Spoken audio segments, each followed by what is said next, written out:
Everybody plays the fool sometimes. There's no exception to the rule. Listen, baby, it may be factual, may be true. I ain't lying, but everybody plays the fool. Ooh. Fashion magazine sponsorship. It was great catching up with you, brother. So this is dated September 9th, 2024. I haven't spoken about this at all. I haven't spoken a word about it. This is the first time I'm speaking about it because the topic of the show today is, have you ever been conned? Well, it's one of the questions of today is, have you ever been conned? And I've been conned in business, not in personal life. People try to con me. It's mainly bitches. You know what I'm saying? Like some crazy woman or somebody who wants me to think that they something that they not so they can get in my life and do whatever they want to do. But I'm more wise to them. And every time something happens in business, because it didn't happen in the music business, where DJs and ran off on the plug twice. Some DJ want to play your song or whatever and try to get you to send them money. And it's just never a good practice to send anybody money. You almost can't do business with nobody. This is why we on the Ask Mad show. Like, I done been on people's shows and everything. Look, we'll get to that in a minute. Let's finish with these emails, yeah? It was great catching up with you, brother. Thank you again for taking the time to chat about the exciting work we're doing. I'm really looking forward to the chance to collaborate and showcase your brand. Running an ad in our fashion magazine is a great way to get in front of the right people, and I'm confident it'll bring you some valuable exposure. As I mentioned, whether you choose a full-page ad spread or cover, you also get a complimentary podcast sponsorship, $750 value at no extra cost. Good for me, right? Here's the link you can lock in your spot. You register the sponsor. He's very meticulous about, doing things official, which is why, again, it worked. As a thank you for your sponsorship, once we move forward with the production of the Evoked magazine, I believe that was the magazine that he was trying to create called Evoked. I love to feature you in it. Well, that was one of the magazines. I guess he had a fashion magazine and a music magazine, but he's really, really drawing it, real nice, drawing the picture very nice for me. There's no cost associated with being featured, and it will undoubtedly generate some great publicity for you and your business. I'm a musician. I'm an entertainer. You got other things that I could benefit from. Let's do business here and do something there. You know what I mean? Why wouldn't I? This guy seemed like a serious person. You know what I'm saying? Additionally, I'll take the liberty of registering you to our upcoming Coach's Corner event on September 24th as my guest. It's a perfect opportunity to make new connections and capture more exposure for your brand. Just let it if you can make it. I don't know what that means. So just let it if you can make it. I'm assuming he meant to say, let me know if you can make it.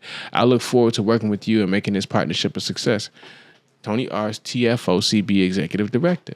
I got no reason to think that this ain't, legitimate. You know what I'm saying? So what day was this?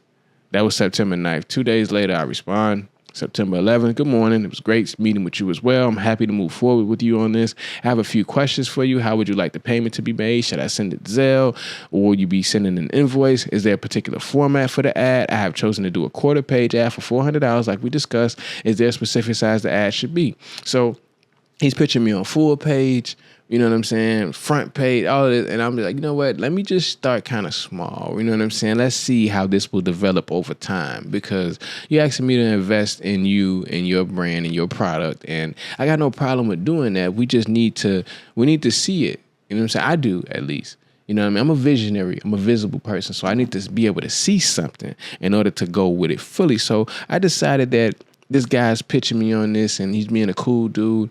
I want to invest in this fella, but I'm going to do it on the smaller side of the game. So for a quarter-page ad, $400 doesn't seem too bad for me. I said, lastly, can the ad feature images of models, or does it have to be clothing, or only my company logo? I'm trying to get an understanding. Thanks for bringing me on board. I look forward to the launch. So I'm looking forward to this launch. And here you can see the receipt, $423.94. I sent them to the Face of Community in Business. That's what TFOCB stands for, the acronym, the Face of Community in Business.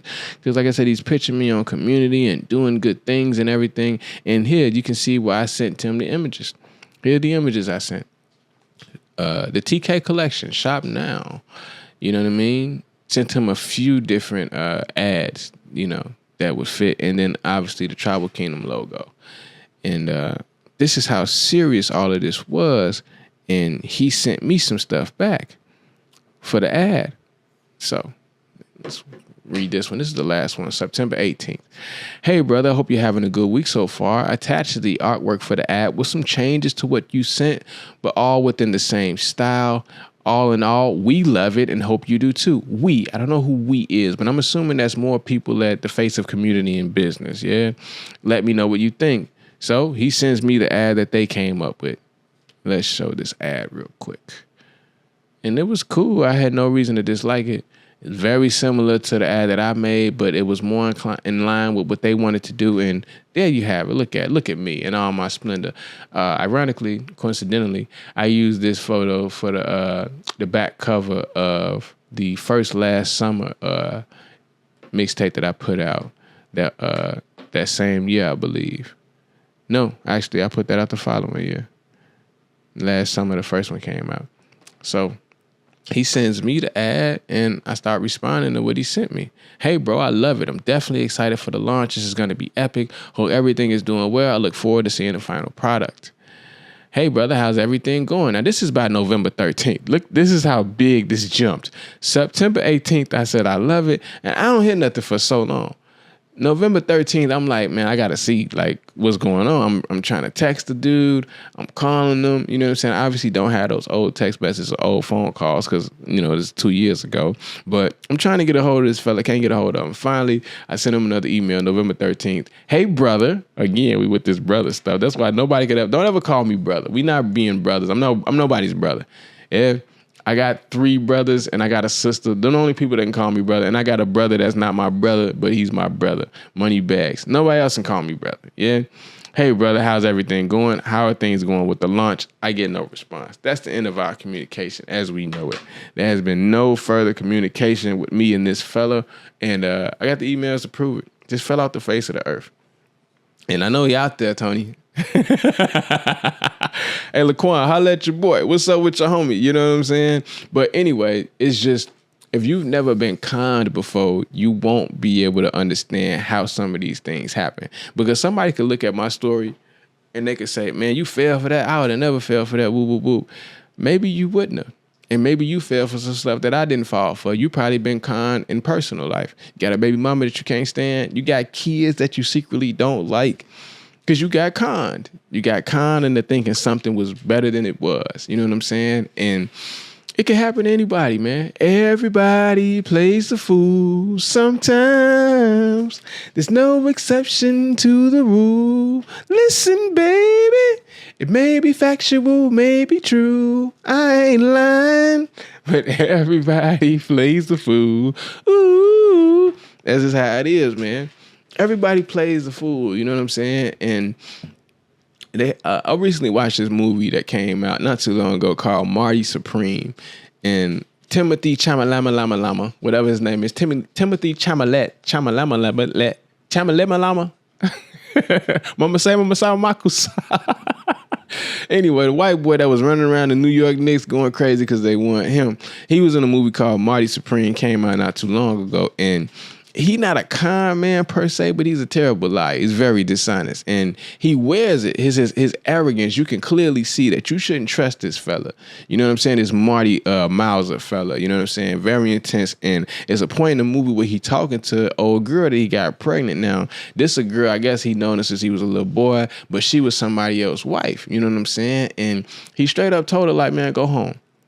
Like, go home. I can't be worried about you. I'm worried about me. I have to do certain things to get to where I'm going in life. Again, he's the ultimate hustler.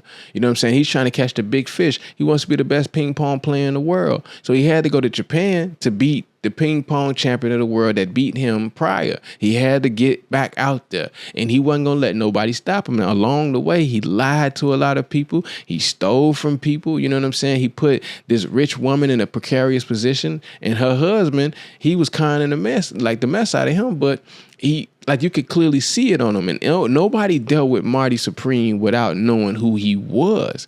Everybody that came in contact with him knew he wasn't no good, and they wanted to deal with him anyway. Maybe it was his charisma. Maybe it was the way he talked. What I'm saying is anybody could be kind, but I can appreciate a Marty Supreme better than somebody calling me brother.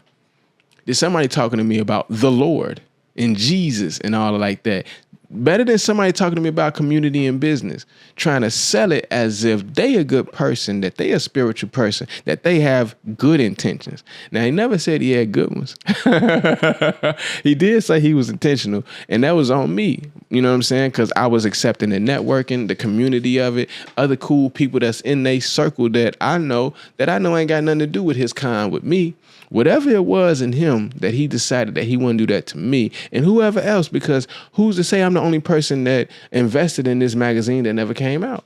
If anybody else had dealings with the face of community and business, acronym TFOCB, or style interpreted as it was known formerly, and you also invested in this magazine, you should speak out. Reach out to me. Let's see if we can get this story. Let's see if it has legs, as they say, and see who else got conned, because I don't think I was the only one, because he was showing me other ads.